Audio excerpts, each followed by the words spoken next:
An ancient demon, buried underground, accidentally awakened. Instantly, countless tentacles extended from its corpse and took the two individuals before it as offerings, sending them northwest. Recently, Unlucky Jack attended an auction for underground warehouses. The rule here was to reclaim unwanted warehouses and auction off their contents based on high bidding prices. Xiaohei followed the procedure, opened the warehouse door, and scanned the area with a flashlight.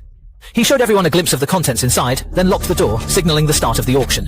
Inside, the antique furniture drew bids from the attendees, and the competition quickly became fierce. Eventually, Jack spent all his savings to secure the warehouse, hoping this deal would be his turning point. When he went to Xiaohei for the key, Xiaohei disclosed the secret of Warehouse 36 to Jack. It turned out the warehouse belonged to an old man who, every time he stored something there, would jump a few times at the doorway, as if greeting something invisible.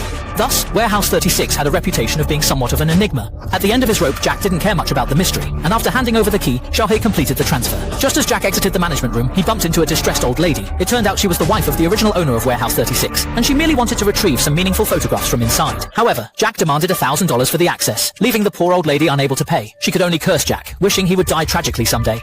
Upon opening the warehouse, Jack found only a heap of junk inside. He felt severely duped, but thankfully spotted a seemingly valuable candlestick among the items, which might fetch a good price. He also discovered an altar resembling a magical circle. He brought these items to a medium, who opened a hidden compartment and found 3 magical books. The medium mentioned there should have been 4 volumes, and that unforeseen events might occur because of this. The medium offered Jack a generous price for them, so Jack greedily returned to Warehouse 36, accompanied by a priest. However, there was no trace of the 4th book. Jack recalled the peculiar behavior, witnessed on the surveillance footage, of the old man, and suspected it might hold the key to unlocking the secret chamber.